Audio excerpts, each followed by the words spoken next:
nyt vielä ennen kuin mä otan sen kuvan.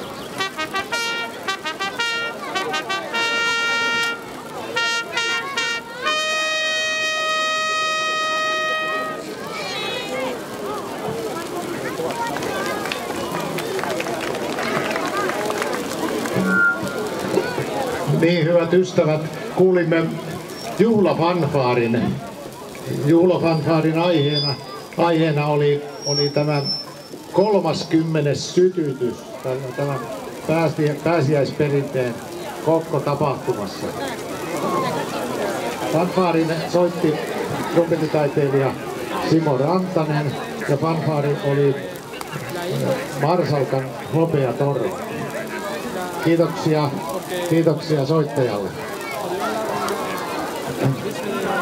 Nyt lisäksi haluaisin esitellä teille henkilön, joka oli mukana ensimmäisessä sytytyksessä. Meidän kunniajäsenemme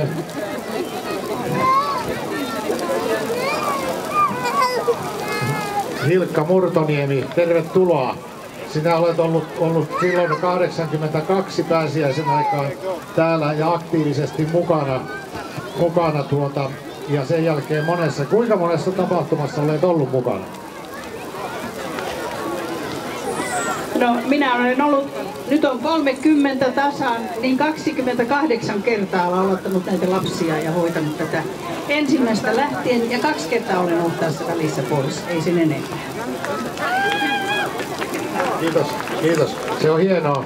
Sitten näille tämän päivän kokorakentajille minusta on yksi tämmöinen tärkeä kysymys, jota on heti sen nyt tähän alkuun.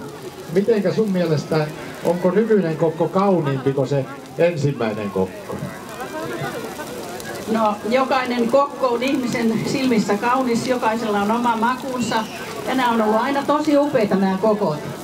Ensimmäinen kokko oli aivan upea, sen verran kerron siitä, että se oli tuolla alhaalla tämän mäen takana Jusukovin laaksossa. Oli vähän myöhäisempi kevät tai aikaisempi, kumpi tahansa, mutta silloin oli vielä lunta jonkin verran ja siellä notkossa oli semmoinen lumitöyry, niin edesmennyt maailmanmestari taiteilija Lauri Ojala, trumpettitaiteilija, hän nousi sinne ison kasan päälle ja puhalsi siitä komean fanfaarin. Kappaleita enää muista, mutta ehkä se oli nämä samat Hopeatorvet.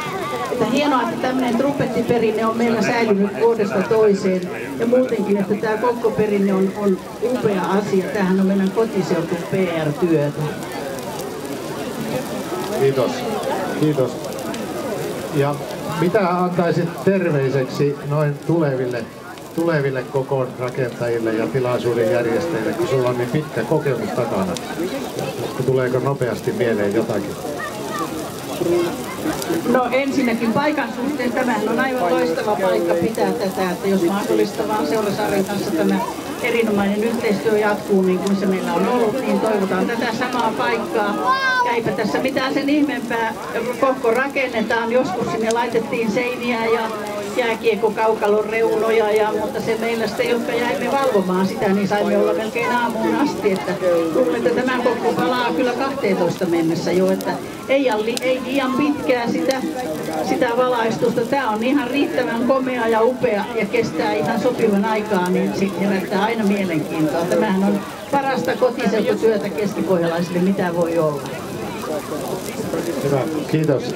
Ehkä me ruvetaankin nyt sitten nautiskelemaan tästä kokosta ja kiitos Hilkka sinulle, että tulit vielä paikalle ja kerroit päällimmäiset muistot. Kiitos paljon.